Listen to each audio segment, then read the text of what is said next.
Prices of homes in Emerald Isle run north to south, oceanfront, inland, soundfront.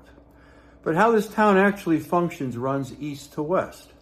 If you don't understand both geographic axes before you buy, you're only seeing half of the picture. And in this video, we're looking at how Emerald Isle actually divides, east, middle, and west, what each part of the island delivers in daily life, and which one fits you best. This is a conversation I have with almost every relocation buyer I work with, and it typically impacts how they search. Let's dive in.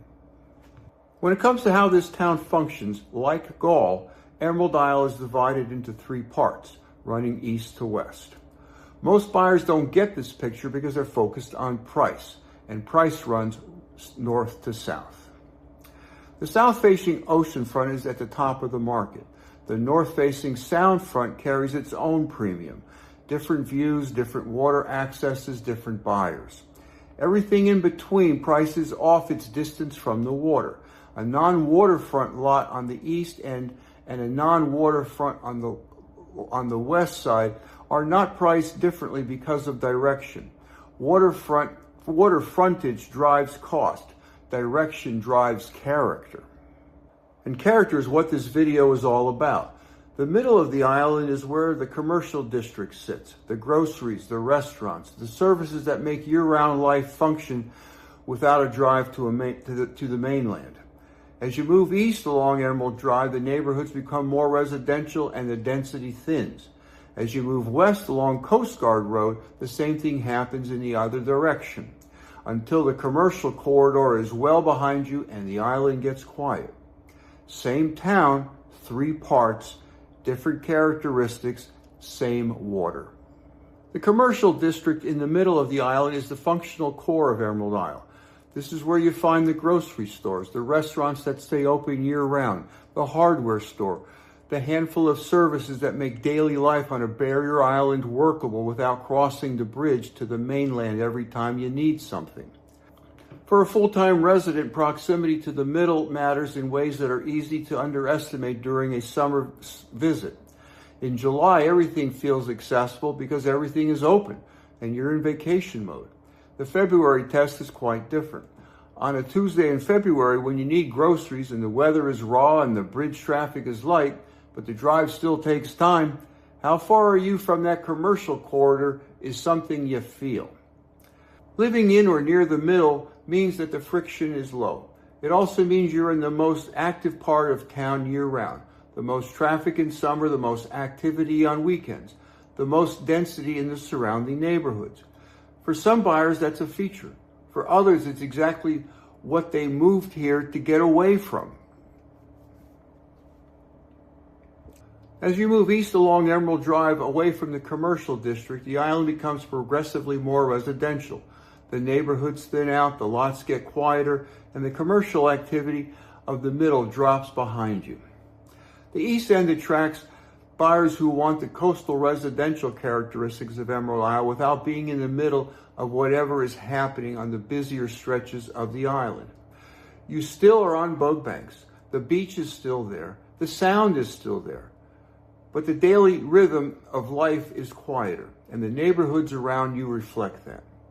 The trade-off is the drive for services. From the east end, the commercial district behind you is to the west. This is not a long drive by most standards, but it is a drive. And on the coast, where residents make that trip regularly for groceries and errands, the cumulative effect of that distance is something worth factoring in before you make your move to purchase a house here. As you move west along Coast Guard Road, the same pattern plays out in the other direction. The commercial district falls away, the neighborhoods thin, and the island gets genuinely quiet. The west end of Emerald Isle is residential by character and remote by geography, and buyers who choose it tend to choose it deliberately. The beach on the western stretches of the island is wide. The neighborhoods are low density. The pace, even in summer, is slower than what you find closer to the middle.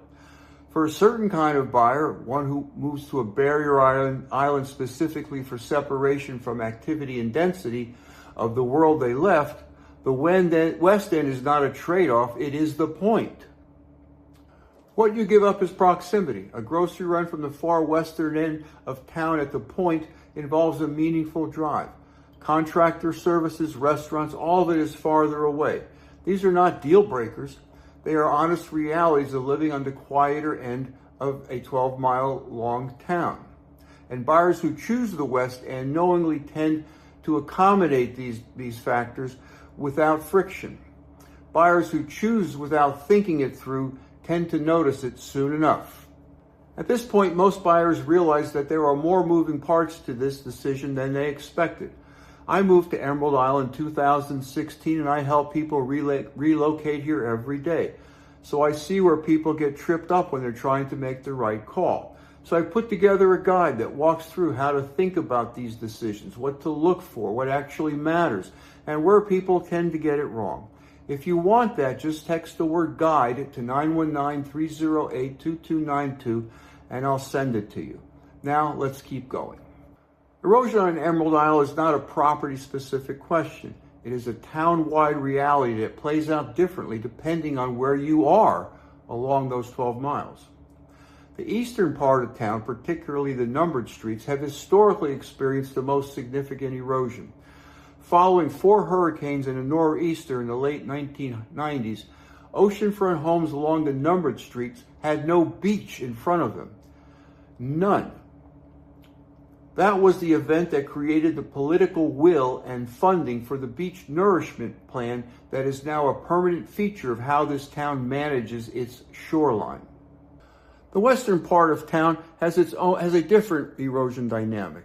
Bogue Inlet, which sits at the far west end of town, migrates eastward constantly.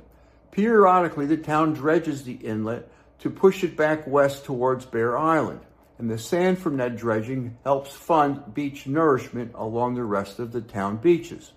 In the late 1990s, homes at the Point had sandbags keeping the ocean from reaching their pilings. That's what inlet migration looks like when it is grossly undermanaged. The middle of the island, the commercial district and the neighborhoods surrounding it, have had historically the most stable and widest beaches. Like Goldilocks, it's just right. Not fighting inlet migration from the west, not absorbing the brunt of storm erosion the way the eastern numbered streets do. This is not a reason to avoid the East End or the Point. Renourishment works, and the town is committed to it. But it is context that belongs in any conversation about where on the island you want to plant your flag, especially if oceanfront is what you're after. So, which part of Emerald Isle fits you? East, middle, and west are all legitimate choices made by people who choose them deliberately and have not looked back. The difference is in what your daily life actually looks like. The middle makes sense if proximity to services matters to your quality of life, and if being close to the functional core of the island year-round feels like an asset rather than a liability.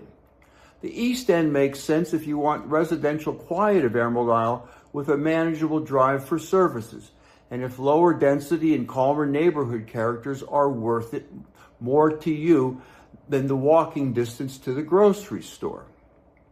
The West End makes sense if separation is the point. If you came here for the wide beach, the low density, and the quiet, and you have made an honest accounting of what the longer drives to services look and feel like in February, not just in July. What does not work is choosing based on a vacation impression without running the February test on whichever part of the island you're considering.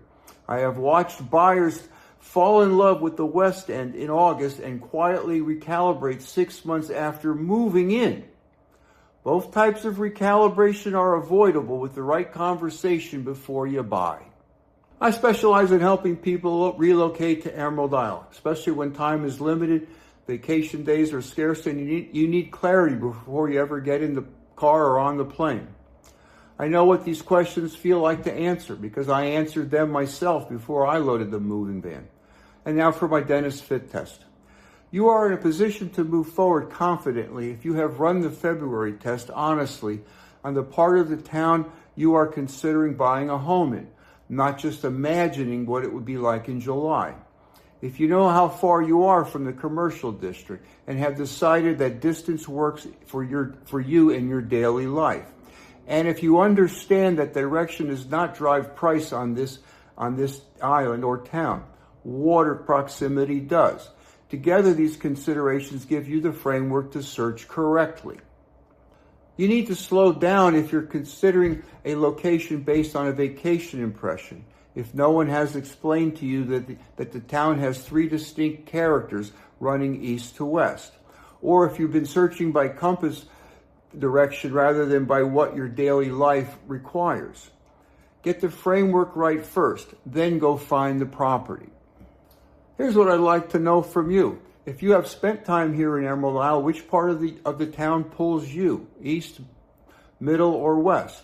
And does the framework I laid out here match what you felt on the ground? Drop it in the comments. I read and answer every one. And this is exactly the kind of local conversation that shapes what I cover next. And if you found this at all helpful and you're thinking about buying or living anywhere along the North Carolina coast, I have a free, valuable resource for you. Text the word free to 919-308-2292, and I'll send you my book, The Outer Banks Beach House Buyer Guide. It walks through the realities of coastal living so you can make a smart decision before you move. And when you subscribe to this channel, you're joining a small but growing group of people who value clarity over hype and who shape what I cover next. You can also watch this next video on oceanfront versus soundfront living in Emerald Isle or anywhere else along the North Carolina coast. I'll see you there.